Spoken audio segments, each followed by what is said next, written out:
41번입니다. 인간의 의식 수준을 단계별로 분류할 때 에러 발생 가능성이 낮은 것으로부터 높아지는 순서대로 연결된 것은 인간의 의식 수준을 단계별로 구분하면 5단계로 구분할 수 있습니다. 먼저 0단계 같은 경우는 의식을 잃은 상태다 라고 봐주시면 되고요. 의식을 잃었기 때문에 작업 수행과는 관계가 없습니다. 1단계 같은 경우는 야간 작업을 하거나 과로했을 때입니다. 그래서 부주의 상태가 강하기 때문에 에러가 빈발하게 발생하는 그런 상태입니다. 그리고 2단계는 휴식 시에 볼 수 있는 상태인데 주의력이 전향적으로 전방향으로 작용하지 못하기 때문에 무심코 에러를 저지르기 쉽습니다. 그리고 단순 반복 작업이나 장시간 작업을 할 경우 이런 경우에 의식 상태입니다. 그리고 3단계는 적극적인 활동을 할 때의 명쾌한 의식입니다. 대뇌가 활발히 움직이고요. 그래서 에러를 일으키는 일이 거의 없습니다. 그리고 4단계 같은 경우는 과도 긴장, 감정 흥분 이런 상태의 의식 수준입니다. 그래서 대뇌의 활동력은 높지만 주의가 눈앞에 한 곳에만 집중이 되기 때문에 냉정함이 결여되고 판단력이 좀 떨어지는 그런 경향이 4단계입니다. 그래서 다시 문제를 보면 의식 수준을 낮은 것, 에러 발생 가능성이 낮은 것부터 높아지는 순으로 찾고 있습니다. 그래서 제일 에러 발생이 가능성이 낮은 거는 3단계입니다. 가장 명쾌한 의식 수준일 때고요. 그 다음이 2단계입니다. 단순 반복 작업 또는 장시간 작업할 때 그때가 그 다음에 발생 가능성이 낮고요. 그 다음에 1단계입니다.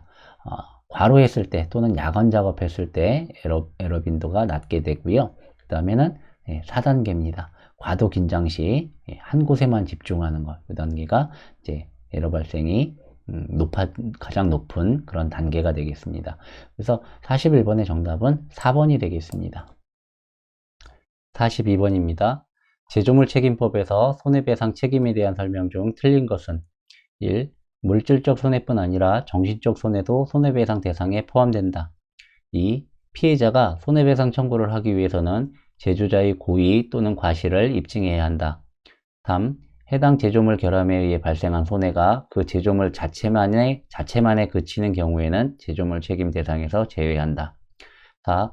제조자가 결함 제조물로 인하여 생명, 신체 또는 재산상의 손해를 입은 자에게 손해를 배상할 책임을 의미한다. 제조물 책임법에서 손해배상 책임에 대한 내용입니다. 틀린 것을 찾는 거고요. 물질적 손해뿐 아니라 정신적 손해도 손해배상 대상에 포함되고 있습니다. 그리고 피해자가 손해배상 청구를 하기 위해서는 제조자의 고의 또는 과실을 입증해야 한다. 제조자의 고의 또는 과실을 입증하는 것이 아니라 제조물에 결함이 있다는 것을 입증해야 합니다. 해당 제조물 결함에 의해 발생한 손해가 그 제조물 자체만에 그치는 경우에는 제조물 책임 대상에서 제외하고 있고요. 제조자가 결함 제조물로 인하여 생명, 신체 또는 재산상의 손해를 입은 자에게 손해를 배상할 책임을 의미하고 있습니다. 그래서 42번의 정답은 2번이 되겠습니다. 43번입니다. 리더십 이론 중 특성 이론에 기초하여 성공적인 리더의 특성에 대한 기술로 틀린 것은 1. 강한 출세 욕구를 지닌다. 2. 미래보다는 현실 지향적이다. 3. 부모로부터 정서적 독립을 원한다. 4. 상사에 대한 강한 동일의식과 부하직원에 대한 관심이 많다. 리더십 이론입니다. 리더십 이론 중에서 성공적인 리더의 특성에 대한 기술입니다. 1. 강한 출세 욕구를 지닌다. 맞는 표현이고요. 미래보다는 현실 지향적입니다. 맞는 표현이고요. 부모로부터 정서적 독립을 원한다. 맞는 표현입니다. 그리고 상사에 대한 강한 동일의식과 부하직원에 대한 관심이 많다. 여기에서 상사에 대한 강한 동일의식은 리더십의 특성이 아닙니다. 그래서 43번의 정답은 4번입니다. 44번입니다. 스트레스에 대한 설명으로 틀린 것은 1. 직무 속도는 신체적, 정신적 스트레스에 영향을 미치지 않는다. 2. 역할 과수는 권태, 단조로움, 신체적 피로, 정신적 피로 등을 유발할 수 있다. 3. 일반적으로 내적 통제자들은 외적 통제자들보다 스트레스를 적게 받는다. 4.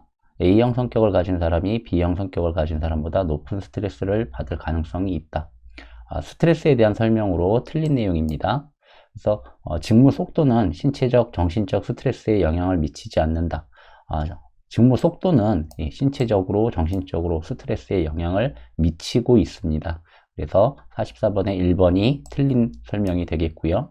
역할 과소는 권태, 단조로움, 신체적 피로, 정신적 피로 등을 유발할 수 있다. 이 스트레스에 대해서 맞게 설명하고 있습니다.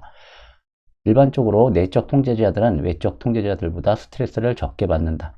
내적 통제자들이 스트레스를 적게 받고 있습니다. 맞는 설명이고요. A형 성격을 가진 사람이 B형 성격을 가진 사람보다 높은 스트레스를 받을 가능성이 있다. A형 성격이 B형 성격보다 좀 급한 성격이 있습니다. 그래서 A형 성격이 B형보다 높은 스트레스를 받을 가능성이 있습니다. 그래서 44번 직무 스트레스에 대한 설명으로 틀린 것은 1번이 되겠습니다. 45번입니다.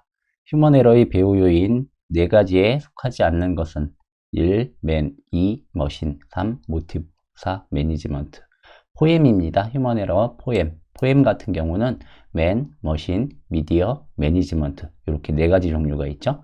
그래서 45번은 3번 모티브는 휴먼 에러의 배후 요인 4가지에 속하지 않습니다. 46번입니다. 다음 표는 동기부여와 관련된 이론의 상호 관련성을 서로 비교해 놓은 것이다. A2에 해당하는 용어가 맞는 것은 허츠버그의 위생 동기 이론이고요. 알더퍼의 ERG 이론이고요. 그리고 맥그리거의 X 이론, Y 이론입니다. 위생 이론, 동기 이론, 위생 동기 이론이고요. XY 이론을 보시겠습니다. XY 이론, 맥그리거의 XY는 X 이론과 Y 이론 이렇게 2가지 종류가 있죠. 그래서 D는 X 이론이고요. D는 X 이론입니다. 그리고 ERG 이론, ERG는 존재, 관계, 성장에 대한 욕구입니다. 그래서 ERG는 존재, A는 존재, B는 관계, 그리고 C는 성장에 관련되는 욕구입니다. 그래서 표에서 맞게 설명해 놓은 것은 1번이 되겠고요. 동기부여와 관련된 이론들 밑에 해설 쪽에 보시면 잘 정리가 되어 있습니다. 참고하셔서 꼭 숙지해 주시기 바랍니다. 47번입니다. 안전에 대한 책임과 권한이 라인 관리 감독자에게도 부여되고 대규모 사업장에 적합한 조직 형태는 1. 라인형, 2. 스텝형, 3. 라인 스텝형, 4. 프로젝트형. 안전에 대한 책임과 권한이 라인 관리 감독자에게도 부여된다라고 했습니다. 그리고 대규모 사업장에 적합하다. 대규모 사업장에 적합한 이런 조직 형태는 라인 스텝형 조직이 되겠습니다.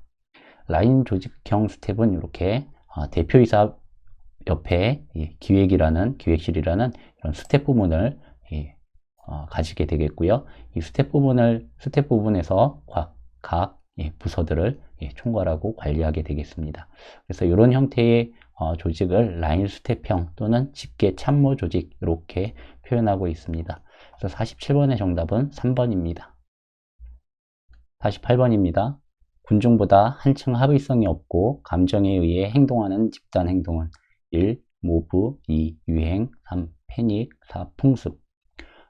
해설을 보시면 비통제의 집단 행동이 나와 있습니다. 그래서 군중이라고 하면 집단 구성원 사이에 지위나 역할의 분화가 없고 구성원 각자는 책임감을 가지지 않으며 비판력도 가지지 않는다. 이런 부분을 이런 집단을 군중이라고 표현하고요. 모브라고 하면 폭동과 같은 것을 말하고요. 군중보다 한층 합의성이 없고 감정에만 의해서 행동한다. 그런 부분은 이런 집단을 모브라고 합니다. 그리고 패닉은 이상적인 상황에서 모브가 공격적인데 비하여 패닉은 방어적인 것이 특징입니다. 그래서 이런 패닉 집단이 있고요. 심리적 전염이 있습니다. 그래서 비통제의 집단 행동 숙지해 주시고요. 48번의 정답은 1번 모브가 되겠습니다. 49번입니다. 다음과 같은 재해 발생 시 재해 조사 분석 및 사후 처리에 관한 내용으로 틀린 것은 크레인으로 강제를 운반하던 도중 약해져 있던 와이어 로프가 끊어지며 강제가 떨어졌다. 이때 작업구역 밑을 통행하던 작업자의 머리 위로 강제가 떨어졌으며 안전모를 착용하지 않은 상태에서 발생한 사고라서 작업자는 큰 부상을 입었고 이로 인하여 부상 치료를 위해 4일간의 요양을 실시하였다. 1. 재해 발생 형태는 추락이다. 2. 재해의 기인물은 크레인이고 가해물은 강제이다. 3. 산업재해조사표를 작성하여 관할 지방고용노동청장에게 제출하여야 한다. 4. 불완전한 상태는 약해진 와이어로 보이고 불완전한 행동은 안전모 미착용과 위험구역 접근이다. 재해조사 분석 사후 처리에 대한 내용입니다. 틀린 것을 찾는 거고요. 재해 발생 형태는 추락이다. 재해 발생 형태는 물건이 날아와서 맞은 경우이기 때문에 낙하, 떨어졌다, 강제가 떨어졌다라고 했습니다. 그래서 재해 발생 형태는 추락이 아니라 낙하가 되겠습니다. 그리고 재해의 기인물은 크레인이고 가해물은 강제이다. 맞고요. 산업재해 조사표를 작성해서 관할 지방고용노동청장에게 제출하여야 하고요. 불완전한 상태는 약해진 와이어로 보이고요. 불완전한 행동은 안전모 미착용과 위험구역의 접근입니다. 그래서 49번의 정답은 1번 재해 발생 형태는 추락이 아니라 낙하이다 입니다. 50번입니다. 반응시간 또는 동작시간에 관한 설명으로 틀린 것은 1. 단순 반응시간은 하나의 특정 자극에 대하여 반응하는 데 소요되는 시간을 의미한다.